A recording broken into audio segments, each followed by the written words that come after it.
Hey guys, welcome back to my YouTube channel. और इस video में हम सीखेंगे कि कैसे हम अपाचे एयरफ्लो के अंदर जो ऑलरेडी बिल्ट इन डैक्स होते हैं उनको कैसे रिमूव कर सकते हैं। क्योंकि बिल्ट इन डैक्स बहुत ज़्यादा होते हैं और ये हमारे खुद के बनाए डैक्स को कहीं ना कहीं छुपा देते हैं। मतलब छुपाते तो नहीं है, पर उनको ढूंढना थोड़ा मुश्किल हो जाता है उन सारे डैक्स में। तो अगर हम बिल्ट इन डैक्स को डिलीट कर दें तो उससे हमारे जो खुद के बनाए हुए डैक्स होते हैं वो ईजिली विजिबल हो जाते हैं और हमारा जो काम होता है वो थोड़ा आसान हो जाता है। तो इसलिए उनको डिलीट करना बहुत ज़रूरी बन जाता है। जैसे कि आप देख सकते हैं कि ये मैंने अपाचे एयरफ्लो का यूज़र इंटरफ़ेस को खोला हुआ है और आप देख सकते हैं ये जितने भी हमारे डैक्स हैं ये ऑलरेडी अपाचे एयरफ्लो के साथ ही आए हैं। अब अगर मैं इसमें अपना खुद का कोई डैग बना दूँगा तो वो इनमें कहीं न कहीं छुपा हुआ होगा, जिसको बार-बार मुझे ढूँढने में थोड़ी-सी प्रॉब्लम आएगी। तो अगर मैं इन सारे डैग्स को डिलीट कर पाऊँगा तो मेरे जो खुद के बनाए हुए डैग्स होंगे वो कहीं न कहीं फर्स्ट और सेकंड पे ही प्रेज़ेंट होंगे और सारे रिमूव हो जाएँगे। तो यही काम हमको बेसिकली इस वीडियो में करना है, ठीक है? तो उसके लिए आपको सबसे पहले क्या करना पड़ेगा कि आपको अपने अपाचे एयरफ्लो को के सर्वर को डाउन करना पड़ेगा, ठीक है? तो उसके लिए आपको यहाँ पे सिंपली लिखना पड़ेगा, ठीक है? 1 मिनट मैं इसको हटा देता हूँ, मैं फिर से एक टर्मिनल को खोलता हूँ और ये मैंने किस तरीके से अपाचे एयरफ्लो को इंस्टॉल किया था और कैसे मैंने अपाचे एयरफ्लो को यहाँ पे रन किया, ये मैं आपको लास्ट वीडियो में समझा चुका हूँ। तो अगर आपको नहीं पता तो आप पहले उसको देखना फिर इसमें आना, ठीक है? तो उसके बाद हमको क्या करना पड़ेगा, सबसे पहले इसको डाउन करना पड़ेगा। जैसा कि आपको यहाँ लिखा हुआ दिखेगा कि सबसे पहले हमको क्या करना पड़ेगा, अ, जो हमारे डॉकर के कंटेनर्स हैं उनको हमको डिलीट करना पड़ेगा, उनके अंदर डाटा डिलीट करना पड़ेगा और उसके बाद ही हम क्या करेंगे, नेक्स्ट स्टेप करेंगे। तो सबसे पहले मैं अपने इसमें जाऊँगा और मैं लिखूँगा डॉकर। एक मिनट, कैप्स लॉक हो रखा है, तो हम लिखेंगे डॉकर, फिर से डॉकर कंपोज डाउन। हमको इसकी डॉकर के कंटेनर्स के वॉल्यूम को हमको डिलीट कर देना है, ठीक है?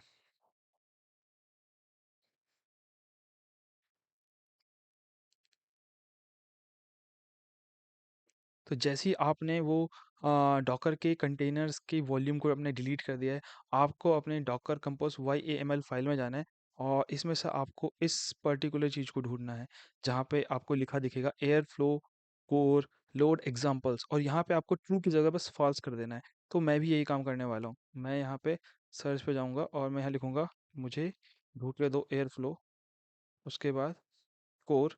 अब मैं यहाँ पे देख लूँगा, ये रहा कोर। और आप जैसे ही आप यहाँ पे जाएँगे तो आपको ये दिख जाएगा कहीं न कहीं, ये रहा। ये वाली लाइन दिख रही है आपको जिसमें लिखा आ रहा है air flow core load examples. इसको जस्ट आपको क्या कर देना है, फॉल्स कर देना है। FALSE फॉल्स करके इसको आपको सिंपली बस सेव कर देना है, ठीक है?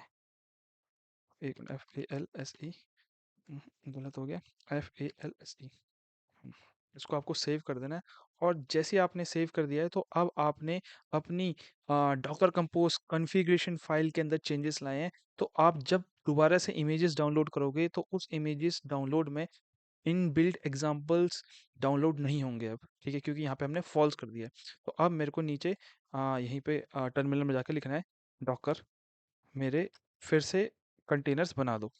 डॉकर कंपोज़ अब और मैं इसको डिटैचमेंट मोड में रन करना चाहूँगा क्योंकि मेरे को लॉग्स नहीं देखने। ठीक है? तो जैसे ही मैं इसको डॉकर कंपोज़ अब करूँगा, तो अब ये दोबारा से इमेजेस को डाउनलोड करने लग जाएगा इस कॉन्फ़िगरेशन फ़ाइल्स के हिसाब से और इस कॉन्फ़िगरेशन फ़ाइल में ऑलरेडी लिखा हुआ है कि मेरे को एग्ज़ाम्पल्स नहीं चाहिए हैं। ठीक है? तो अब वो प्रॉब्लम सॉल्व हो जाएगी। तो ये थोड़ा टाइम लेगा बनाने में।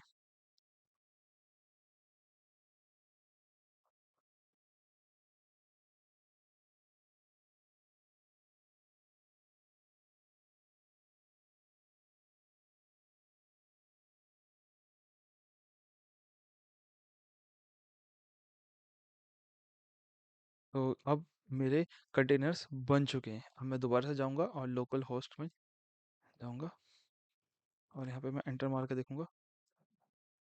तो अभी मेरे ख्याल से मेरा सर्वर वेब सर्वर अभी रन नहीं हुआ है, तो उसको मैं चेक कर सकता हूँ यहाँ डॉकर कंपोज में जाके। अभी भी ये प्रोसेसिंग ले ही रहा है, तो थोड़ा सा वेट करना पड़ेगा, ठीक है? तो हम थोड़ा सा वेट कर लेते हैं जब तक ये प्रोसेसिंग दिखाता है।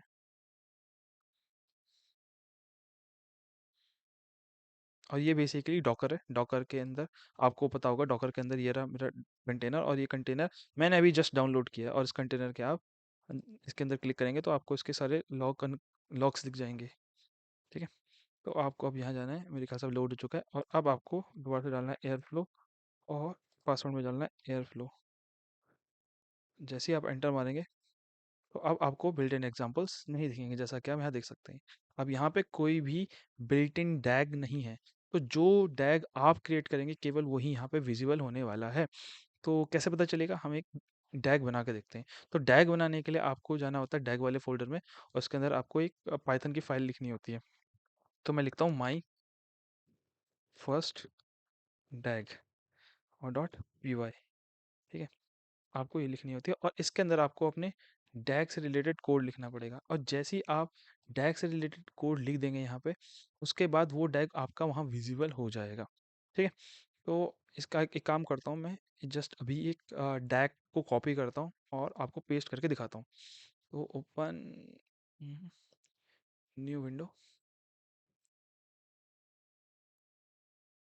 One folder, desktop, Apache Airflow demo, डैग्स।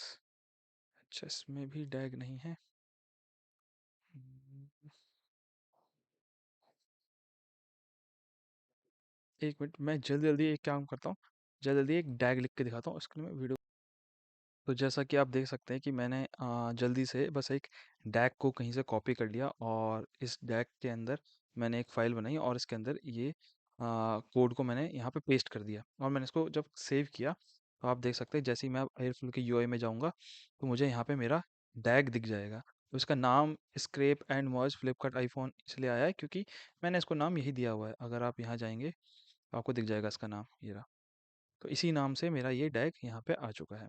तो जो भी बिल्ट इन एग्जांपल्स थे उनको हमने डिलीट किया, और अब मैं इस फ़ोल्डर के अंदर, डैग के अंदर जो भी नए-नए डैग्स बनाता जाऊँगा, वो मेरे को इस यूआई पे विज़िबल होते जाएँगे, जिसकी वजह से मेरा खुद का काम आसान हो जाएगा, क्योंकि मेरे को उनको ढूँढना बहुत ईज़ी हो जाएगा।